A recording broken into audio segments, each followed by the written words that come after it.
Sa bawat paggising mo sa umaga, may tanong na bihirang itanong ng karamihan sa sarili. Paano ko gustong mabuhay kung sakaling ito ang huling araw ko? At kasunod nito, ang mas tahimik pero mas mahalagang tanong, paano ako dapat mabuhay kung gusto kong umabot ng 90 years or 100 years? Hindi ito tungkol sa pagtakbo sa bundok araw-araw o pagkain ng salad sa bawat kain. Ang tanong ay mas malalim kaysa doon. Ito'y tungkol sa kung paano mo pinipiling simulan ang bawat araw, hindi lang para humaba ang buhay mo, kundi para ito'y maging makabuluhan habang umaabot ka sa katapusan nito. Ayon sa pilosopiyang Stoic, ang tunay na tagumpay ay hindi nasusukat sa dami ng ari-arian, ni sa lakas ng katawan, kundi sa kalinawan ng isipan, kapayapaan ng loob, at disiplina sa sarili. At ang lahat ng iyan nagsisimula sa umaga. Ang umaga ay parang direksyon ng araw.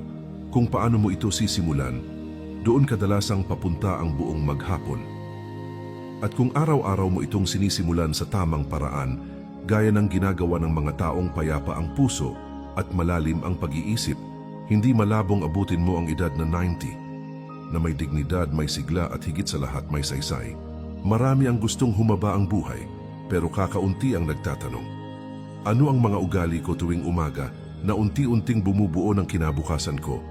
Dahil ang katotohanan, hindi mo kailangan ng himala para humaba ang buhay.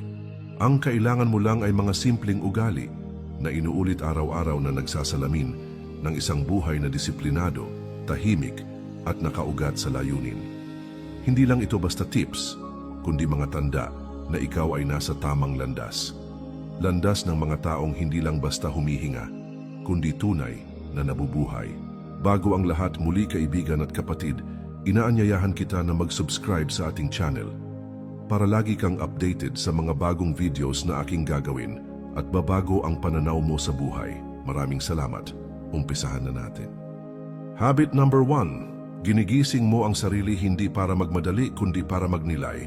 Sa mundong palaging nagmamadali, ang unang palatandaan ng isang taong mahaba ang pananaw sa buhay ay hindi kung gaano siya kaaga gumising, kundi kung bakit siya gumigising. Marami ang bumabangon dahil kailangan pumasok, kailangan magtrabaho, kailangan magbayad ng utang. Pero ang taong may malalim na pananaw, gumigising hindi lang para mabuhay, kundi para mabuhay ng may layunin. Ayon sa mga Stoic tulad ni Marcus Aurelius, at dawn when you have trouble getting out of bed, tell yourself, I am rising to do the work of a human being. Hindi niya sinabi to rush or to grind, kundi to live as a human being, isang nilalang na may kakayahang magnilay, magpasya at mamuhay ng may direksyon. Ang unang habit ng mga umaabot sa 90 years ay ito. Hindi sila ginigising ng alarma, ginigising sila ng malinaw na dahilan. Kapag ang unang galaw mo sa umaga ay pag-upo sa katahimikan, hindi para buksan ang cellphone kundi para tanungin ang sarili. Ano ba ang mahalaga ngayon? Paano ko gustong harapin ang araw na ito? Saan ko gustong dalhin ang sarili ko? Doon mo unti-unting hinuhubog ang isipan mo tungo sa kapayapaan, hindi pagkataranta. Bakit ito mahalaga? Dahil ang stress ay hindi lang bunga ng trabaho. Madalas ito ay bunga ng pagkawala sa direksyon. Kung araw-araw kang bumabangon nang wala kang malinaw na intensyon, parang kang isang bangkang walang timon, palutang-lutang, sumusunod lang sa alon. Pero ang taong may malinaw na dahilan sa bawat umaga, kahit marami mang problema, ay hindi basta natitinag. Ang simpleng 5 minuto ng tahimik na pag-upo, paghinga at pagninilay sa umaga ay parang ugat ng isang punong matibay. Hindi mo ito agad makikita, pero ito ang nagpapalalim sa iyo. At ang lalim na iyon ang magdadala sa iyo sa edad na 90 years old, hindi lang buhay, kundi buo ang loob, malinaw ang isip at payapa ang puso. Habit number 2. Inuuna mong ayusin ang kalooban bago ang kalendaryo. Marami ang bumabangon at agad hinaharap ang kalendaryo. Mga meeting, deadlines, errands, traffic. Isang tingin pa lang sa schedule, parang buhos ng ulan ng stress sa isipan at bago pa makapagkape, puno na agad ng kaba ang dibdib. Pero ang taong abot sa 90 years old, hindi siya alipin ng kalendaryo. Bago pa man niya ayusin ang araw niya sa papel, inaayos niya muna ang sarili niyang kalooban. Ayon kay Epictetus, it's not what happens to you but how you react to it that matters. At paano mo maihahanda ang sarili mo sa tamang reaksyon? Hindi sa pamamagitan ng listahan, kundi sa pamamagitan ng panloob na katahimikan. Ang habit na ito ay hindi tungkol sa pagiging tamad o sa pag-antala ng gawain. Ito'y tungkol sa intensyong ayusin muna ang panloob na mundo mo bago mo harapin ang panlabas na gulo ng buhay. Sa madaling salita, hindi mo dapat sinasalubong ang araw na puno ng emosyon na hindi mo pa naipapahinga. Kung galit ka pa rin sa nangyari kahapon, kung bitbit mo pa ang pait, lungkot o inggit mula sa nakaraan, paano ka makakagawa ng tama ngayon? Ang taong umaabot sa 90 ay hindi lang nag-aalaga ng katawan. Nag-aalaga siya ng isip at damdamin. Hindi siya perfect, pero marunong siyang huminto. Huminga. Magtanong, bitbit ko pa ba ang bigat ng kahapon? May kausap ba akong dapat patawarin kahit hindi ko na siya makita? Ano ang nararamdaman ko ngayon at bakit? Dahil kapag hindi mo ito nasagot, madadala mo ito sa buong maghapon sa pakikipag-usap, sa trabaho, sa mga desisyong maaring magbago ng takbo ng buhay mo. At ang paulit-ulit na araw ng kaguluhan sa loob ay nagiging taon ng pagkasira sa katawan. Stress, high blood, sakit sa puso, hindi dahil sa trabaho, kundi dahil hindi mo muna inayos ang sarili mo bago ang schedule mo. Ito ang dahilan kung bakit ang mga matatandang mahaba ang buhay. Hindi lang organized, kundi emotionally grounded, tahimik, maingat, hindi padalos-dalos. Hindi sila palaging masaya, pero madalas silang malinaw kung ano ang mahalaga. At iyan ang bunga ng ugaling inuuna ang kalooban kaysa kalendaryo. Kung gusto mong umabot sa 90 years old, hindi mo kailangan ng perpektong planner. Ang kailangan mo ay araw-araw na katahimikan para ayusin ang loob mo bago ang labas. At mula roon, saka mo lang talagang masasabi, handa na akong harapin ang araw, ano man ang dalhin nito. Habit number 3, pinipili mong galawin ang katawan hindi para pumayat kundi para pasalamatan ito. Sa panahong halos lahat ay obsessed sa fitness goals, maraming gumagalaw para pumayat, pampaganda ng katawan, o para makasabay sa uso. Ngunit ang taong tunay na malapit sa inner peace at malamang ay aabot ng 90 years old, gumagalaw hindi dahil may kulang sa katawan, kundi dahil pinahahalagahan niya ang biyayang mayroon siya. Araw-araw, walang reklamo ang katawan mo. Ang puso mo tumitibok, ang baga mo humihinga, ang bituka mo gumagalaw. Pero kailan mo huling sinuklian ito ng simpleng paggalaw? Kailan mo huling ginamit ang katawan mo? Hindi para pahirapan ito, kundi pasalamatan ito. Sa Stoic philosophy, ang katawan ay hindi dapat ituring na Diyos pero hindi rin dapat baliwalain. Ayon kay Seneca, a sound mind in a sound body is a short but full description of a happy state in this world. Ang katawan ay kasangkapan ng kalooban. At kung hindi mo ito pinangangalagaan, paano mo maipapahayag ang kabutihan, disiplina at layunin mo sa buhay? Kaya ang habit na ito ay hindi tungkol sa gym o pagtakbo ng 10 kilometro. Ito'y tungkol sa banayad, ngunit sagradong desisyon na gamitin ang katawan mo bilang anyo ng pasasalamat.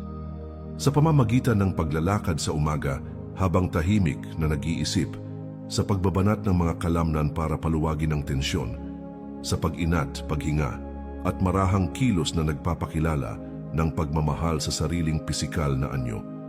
Hindi dahil gusto mong baguhin ito, kundi dahil pinahahalagahan mo ito. Dahil ang katawan na hindi ginagamit ay unti-unting nalulumpo, hindi lang pisikal kundi emosyonal. At ang katawan na palaging pinapabayaan ay katawan ding madaling bumigay sa karamdaman. Alam ito ng mga matatandang malalakas pa rin kahit 80 plus na ang edad. Hindi sila palaging nag-weights, hindi sila palaging may workout plan, pero gumagalaw sila araw-araw dahil alam nilang ang katawan ay dapat galangin, hindi abusuhin. Kung gusto mong humaba ang buhay mo, magsimula sa simpleng tanong tuwing umaga. Ano ang magagawa ko ngayon para ipakitang nagpapasalamat ako sa katawan kong ito? At kapag araw-araw mong ginagawa ito, darating ang panahon na mararamdaman mong hindi lang ikaw ang bumabangon, kundi pati katawan mo, masigla, magaan, at handang makisabay sa iyo hanggang sa dulo ng iyong lakbayin. Habit number 4. Maaga mong inaalis ang lason sa isipan bago ka pa kumain o uminom. Kapag sinabing healthy lifestyle, kadalasan ang iniisip natin ay pagkain, bawas sa alat, iwas sa mantika, dagdag gulay, bawal soft drinks. Pero ang hindi natin napapansin, May mas matinding lason kaysa sa pagkain. At ito ay ang lasong pumapasok sa isipan mo sa unang oras ng araw. Bago ka pa man makakain ng almusal, madalas na tayong nakakain ng inggit mula sa social media, galit mula sa balita, pagkukumpara mula sa mga taong hindi naman natin kilala, at kaba mula sa mga text na hindi pa man natin nababasa ay nagpapabilis na ng pintig ng puso. At dito pumapasok ang isang mahalagang habit ng mga taong mahaba ang buhay. Maaga nilang nililinis ang isip bago pa ito malaso ng mundo. Ayon sa Stoic philosopher na si Marcus Aurelius, the soul becomes dyed with the color of its thoughts. Kung ano raw ang madalas mong isipin, doon napupunta ang kaluluwa mo. At kung ang unang karga ng umaga mo ay ingay, alalahanin at takot hindi mo man pansin, bitbit mo ito sa buong araw. Ang taong may disiplina ay hindi agad humaharap sa mundo. Pinipili muna niyang humarap sa sarili. Hindi niya agad binubuksan ang cellphone, kundi binubuksan niya muna ang kalooban. Hindi para iwasan ang katotohanan, kundi para paghandaan ito ng may linaw at lakas. Maaring ito ay sa pamamagitan ng tahimik na pagninilay, o pagbabasa ng isang pahina ng pilosopiya, o simpleng pagmumuni habang nakatitig sa liwanag ng araw. Anumang paraan ito, iisa ang layunin, alisan ng laso ng isipan bago ito lamunin ng araw. Dahil ang isip na laging puno ng negatibong input ay parang katawan na laging binubusog ng junk food, hindi agad mararamdaman ang epekto, pero unti-unti itong sumisira sa loob. Kaya't kung gusto mong umabot ng 90 years old, at hindi lang basta humaba ang buhay kundi gumaan din ito, gawing ugali ang paglinis ng isipan tuwing umaga. Ituring mo ito na parang pagligo sa kaluluwa. Bago mo kaharapin ang responsibilidad, ang pamilya, ang trapiko, ang mga deadline, linisin mo muna ang loob. Dahil kapag malinaw ang isip, kahit magulo ang paligid, hindi ka basta natitinag. At sa huli, ang taong marunong maglinis ng sarili bago ayusin ang mundo, ay ang taong mahaba ang buhay dahil hindi siya kinakain ng ingay nito. Habit number 5, inuuna mong magpasalamat kahit walang malaking nangyari. Sa kulturang moderno, madalas nating iniisip na ang pasasalamat ay bunga ng tagumpay. May dumating na pera, magpasalamat. May bagong trabaho, magpasalamat. May magandang balita, magpasalamat. Pero para sa mga Stoic, baligtad ang pananaw. Hindi ka nagpapasalamat dahil maganda ang nangyari. Nagpapasalamat ka kaya nagiging maganda ang pananaw mo sa nangyayari. Ang isa sa pinakamalinaw na tanda ng isang taong mahaba ang buhay ay ang kakayahan niyang makakita ng biyaya sa ordinaryo. Tuwing umaga, bago pa niya buklatin ang listahan ng mga kailangang gawin, bago niya isipin ang mga kulang, bago siya makiagaw sa atensyon ng mundo, hinahanap muna niya ang bagay na maaari niyang ipagpasalamat. Kahit gaano kaliit, minsan ito ay ang pagising ng walang sakit sa katawan, ang tahimik na kape sa gilid ng bintana, ang presensya ng isang taong mahal mo, o simpleng paghinga na hindi mo kailangang bayaran pero patuloy mong natatanggap. Ayon kay Seneca, nothing is more honorable than a grateful heart. Dahil ang pusong marunong magpasalamat, kahit walang engranding rason, ay pusong marunong mabuhay. Ang dami sa atin ay nabubuhay sa mindset na kapag nakuha ko ito, saka ako magiging masaya. Pero ang taong tumatagal sa mundo at higit sa lahat, hindi lang humahaba ang buhay kundi gumaagaan din, ay marunong makakita ng kagalakan sa kasalukuyan. Hindi ito simpleng optimism. Ito ay disiplina ng pagtingin sa ngayon bilang sapat, hindi perpekto, hindi sobra, pero sapat. Ayon sa maraming pag-aaral sa kalusugan, ang regular na pag-practice ng pasasalamat ay nagpapababa ng blood pressure, nagpapabuti ng tulog, nagpapalakas ng immune system at higit sa lahat, nagsusustento ng emosyonal na tibay sa gitna ng kahirapan. Hindi aksidente na maraming matatandang umaabot ng 90 plus ay may simpleng paniniwala sa umaga. Salamat, buhay pa ako. At doon pa lang, parang kumpleto na ang araw nila, hindi dahil wala silang problema, kundi dahil hindi na nila kinakailangang hintayin ang perpekto para magpasalamat. Kung gusto mong humaba ang buhay, turuan mo ang sarili mong makakita ng regalo sa bawat ordinaryong umaga. At kung gagawin mo ito araw-araw, darating ang panahon na mapapansin mong kahit hindi dumating ang lahat ng gusto mo, hindi ka kulang. At ang ganitong klaseng puso, mapayapa, puno, at marunong tumanggap, ay pusong kayang umabot ng 90 years old na may ngiti at may maluwag na paghinga. Habit number 6. Pinipili mong hindi sagutin lahat ng demanda ng mundo sa unang oras ng umaga. Pagkagising pa lang tumutunog na ang telepono. Notifikasyon dito, mensahe doon, email sa trabaho, update sa group chat. Parang sinasakal ka agad ng mundo bago ka pa makapag-inat. At madalas sinasagot natin lahat ng ito agad-agad. Kahit hindi pa tayo nakakakain, kahit hindi pa tayo nakakapagdasal o magnilay, kahit hindi pa natin naaalala kung sino ba talaga tayo. Ito ang nakakasirang ugali na hindi lantarang itinuturing na masama, pero unti-unting sumisira sa kapayapaan ng tao. Kaya't ang isang tanda ng mga taong aabot sa 90 years old ay ito. Marunong silang tumanggi, hindi sa pag-ibig, hindi sa trabaho, kundi sa kagustuhang laging maging available para sa lahat. Sabi nga ni Epictetus, "If you want to improve, be content to be thoughtful." Anong ibig niyang sabihin? Na kung gusto mong ayusin ang buhay mo, dapat handa kang hindi palaging sumagot. Huwag kang matakot na matawag na hindi responsive, hindi updated, hindi laging on. Dahil minsan, ang hindi pag-react agad sa lahat ng gulo sa paligid ay siya mismong anyo ng katalinuhan. Ang taong umaabot ng 90 years old, hindi lang malakas ang katawan, matatag ang hangganan. Alam niya kung kailan makikinig at kung kailan tatahimik. Alam niya na hindi lahat ng mensahe ay dapat sagutin. Hindi lahat ng problema ay kanya. Hindi lahat ng tunog ay tawag para sa kanya. Bakit ito mahalaga? Dahil ang unang oras ng umaga ay sagrado. Ito ang yugto ng araw kung kailan ang isip mo ay malinis pa, hindi pa naaagaw ng kaguluhan ng labas. Kapag isinuko mo ito agad sa mundo, parang binuksan mo ang pinto ng bahay mo sa kung sino-sino, at hinayaang diktahan ka kung ano ang dapat mong maramdaman. Kapag pinapayagan mong diktahan ka ng notifikasyon sa unang oras ng araw, para mo na ring isinuko ang direksyon ng buhay mo sa kamay ng iba. At ang taong palaging gising pero pagod, palaging updated pero walang saysay ang kilos, ay ang taong mabilis malanta kahit bata pa. Pero ang taong marunong maghintay, ang taong marunong maglaan ng espasyo para sa sarili, ay ang taong tumatanda ng hindi nauupos. Kung gusto mong humaba ang buhay, hindi mo kailangang maging sikat, mabilis, o connected sa lahat ng bagay. Ang kailangan mo ay boundary. Isang simpleng disiplina na nagsasabing, sa unang bahagi ng araw, akin muna ang sarili ko. At mula sa katahimikang iyon, doon mo lang mararamdaman na buo ka, hindi dahil lahat ay sinagot mo, kundi dahil alam mong may mga bagay na hindi kailangang sagutin para manatili kang payapa. Habit number 7. Pinipili mong alagaan ang relasyon bago ang responsibilidad.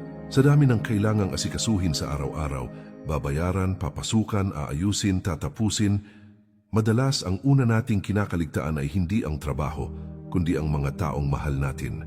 Nakakatawa pero totoo, mas mabilis pa tayong mag-check ng email kaysa magtanong sa asawa, "Kumusta ka?" Mas maalalahanin pa tayo sa deadline ng kliyente kaysa sa date ng anak. Mas handa tayong tumugon sa boss kaysa sa magulang na matagal nang naghihintay ng mensahe. At sa ganitong sistema, unti-unti nating pinapalitan ang relasyon ng obligasyon. At ang malungkot, napapansin lang natin ang halaga ng ugnayan kapag wala na ang taong pinakakailangan natin. Kaya't ang isa sa mga tahimik, ngunit makapangyarihang morning habits ng mga taong mahaba ang buhay ay ito.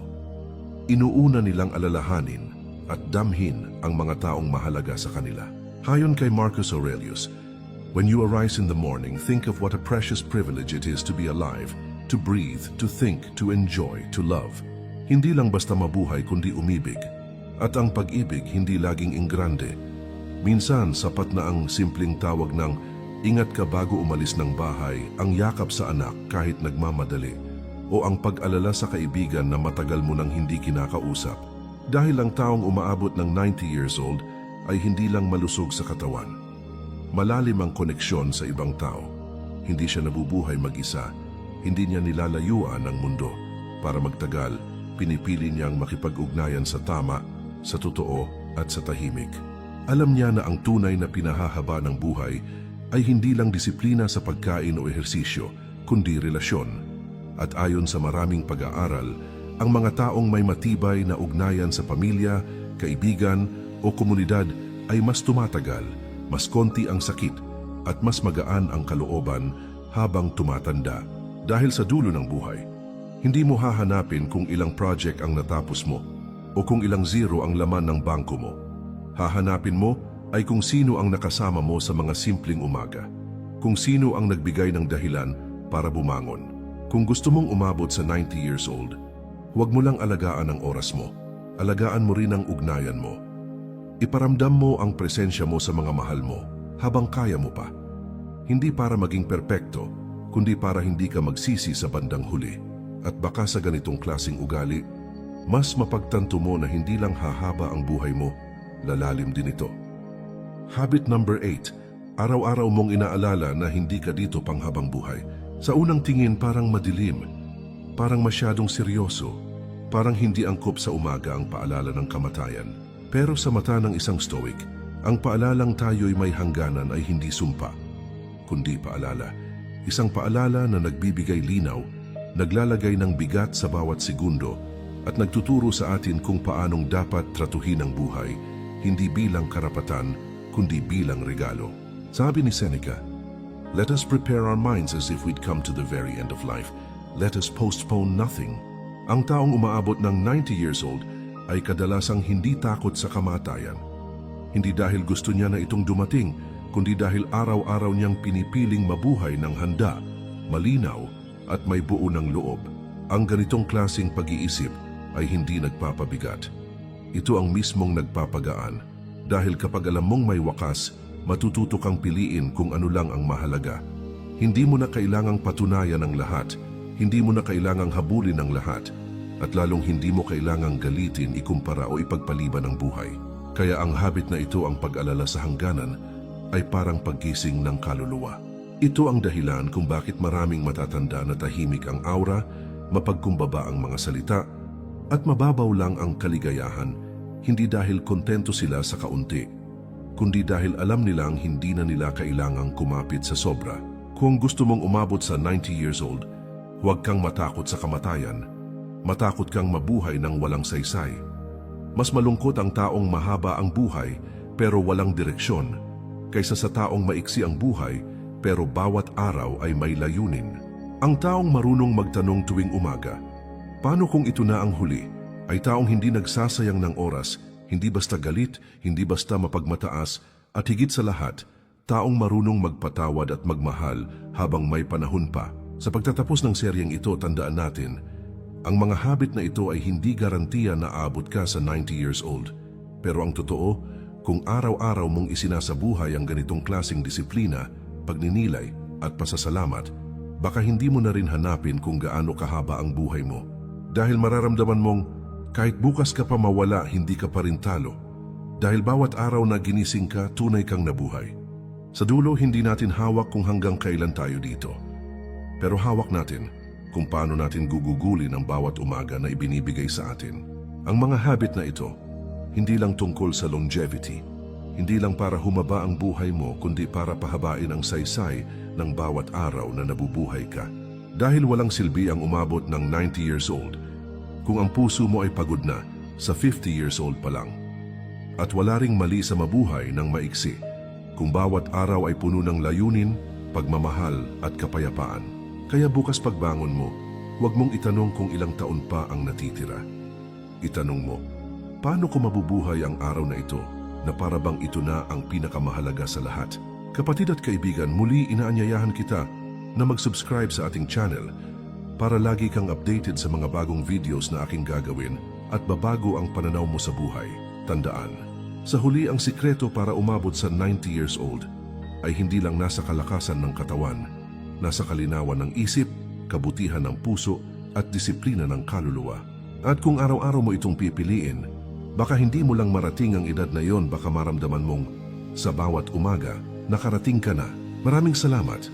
Mag-ingat po tayo palagi at kay Lord po lagi ang papuri.